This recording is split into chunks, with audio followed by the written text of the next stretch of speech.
ए ହେଉଛି VD-J20 bluetooth receiver. ଆମେ ଆଜି ଏହାର ଅନବକ୍ସିଂ କରିବା। ତ ୟା ଭିତରେ ଆମକୁ କ'ଣ ମିଳୁଛି ଦେଖିବା। ତ ବକ୍ସକୁ ଆମେ ଓପନ୍ କରିବା। ବକ୍ସ ଓପନ୍ କରିଲା ପରେ ଏପରି କିଛି ମେନୁ କାର୍ଡ଼ ଆପଣଙ୍କୁ ମିଳିବ, ଯାହାକି ଆପଣ କେମିତି ବ୍ୟବହାର କରିବେ, ୟୁଜ୍ କରିବେ ତାହା ଏଠାରେ ଦେଇଛି। ଆମାଜନ୍ ତରଫରୁ ଗୋଟେ ହାପି କାର୍ଡ଼ ଆମକୁ ମିଳିଛି। ଏ ହେଉଛି ବ୍ଲୁଟୁଥ୍ ରିସିଭର୍ VD। ଆପଣମାନେ ଦେଖିପାରୁଥିବେ କ୍ୱାଲିଟି ବହୁତ ଭଲ ଅଛି। VD receiver. ତ ଆଉ କ'ଣ ମିଳିଛି ଆମକୁ, ଗୋଟିଏ ଡାଟା କେବୁଲ୍ ମିଳିଛି। ଡାଟା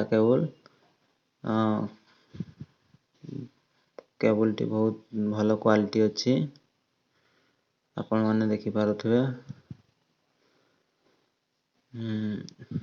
ୟାକୁ କେମିତି ଅନ୍ କରିବା ମୁଁ ଏବେ ଦେଖେଇବି। ପାୱାର ବଟନରେ ଆପଣଙ୍କୁ 1 ମିନିଟ୍ ପ୍ରେସ୍ କରିବା ପାଇଁ ପଡ଼ିବ। ପ୍ରେସ୍ କଲା ପରେ ଆପଣଙ୍କୁ ଏଇ ଟାଇପ୍ର କିଛି ଲାଇଟ୍ ବ୍ଲିଙ୍କ୍ ହେବାର ଦେଖିପାରୁଥିବେ। ଆପଣ ଦେଖିପାରୁଥିବେ ରେଡ୍ ଆଉ ଗ୍ରୀନ୍ର ବ୍ଲିଙ୍କ୍ ହେଉଛି। ବ୍ଲିଙ୍କ୍ ହେଲା ମାନେ ଆପଣ ଜାଣିପାରିଲେ ଯେ ସେ ଅନ୍ ହେଇଛି। ତ ଇଏ ହେଉଛି ଭଲ୍ୟୁମ୍ ବଢ଼େଇ ପାରିବେ ଆଉ କମେଇ ପାରିବେ। ତ ମୁଁ ଏହା ବିଷୟରେ ଏହାକୁ ଆପଣ କେମିତି ୟୁଜ୍ କରିବେ ତାହା ଏବେ ମୁଁ ଦେଖେଇବି। ପ୍ରଥମେ ବ୍ଲୁଟୁଥ୍ରେ ଆପଣମାନେ ବ୍ଲୁଟୁଥ୍କୁ କନେକ୍ଟ କରିବେ। କନେକ୍ଟ କଲା ପରେ ଦେଖିବେ ଆପଣମାନଙ୍କୁ J21 ଡିଭାଇସ୍ J21ରେ ଆପଣ ଆସିଗଲା ମୋତେ କ୍ଲିକ୍ କରିବେ। ଆପଣମାନେ ଦେଖିପାରୁଥିବେ ଯେ ବ୍ଲୁଟୁଥ୍ ଉପରେ କନେକ୍ଟ ହେଇଯାଇଛି। ତ ଏଇଠି ତାହା ଆପଣଙ୍କୁ ଶୋ କରିବ। ଏଠି ଆପଣଙ୍କୁ ଦେଖେଇବ କେତେ ପରସେଣ୍ଟେଜ୍ ବ୍ୟାଟେରୀ ଅଛି। ତାପରେ ଆପଣମାନେ ଗୋଟିଏ ଆପ୍ ସିନେମା 5 ଆପଣଙ୍କୁ ଓପନ୍ କରିବାକୁ ପଡ଼ିବ।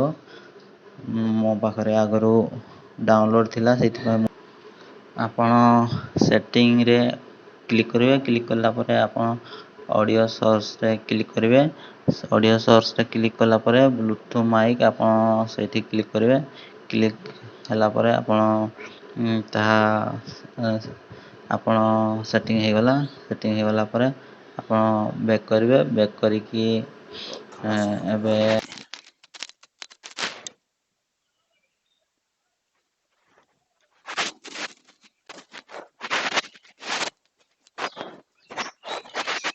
ତ ସାଙ୍ଗମାନେ ଶୁଣିପାରୁଥିବେ, ମୁଁ ଏଇ ମାଇକ୍ରେ ଏବେ ରେକର୍ଡ଼ିଂ କରୁଛି। ଆପଣମାନେ ଦେଖିପାରୁଥିବେ ଏଇ ମାଇକ୍ରେ ମୁଁ ଏବେ ରେକର୍ଡ଼ିଂ କରୁଛି। ଆପଣମାନେ ୟାର ଭଏସ୍ କେମିତି କହିବେ। ଆଉ ଯଦି ଆପଣଙ୍କୁ ଏହି ମାଇକ୍ଟି ଭଲ ଲାଗୁଛି, ତାହେଲେ ଆପଣ ଯଦି ଗୋଟେ ଛୋଟ ମୋଟ ୟୁଟ୍ୟୁବର୍, ତାହେଲେ ଆପଣ ଏଇ ମାଇକ୍କୁ ନେଇକି ଆପଣ ମାଇକ୍ ୟୁଜ୍ କରିପାରିବେ।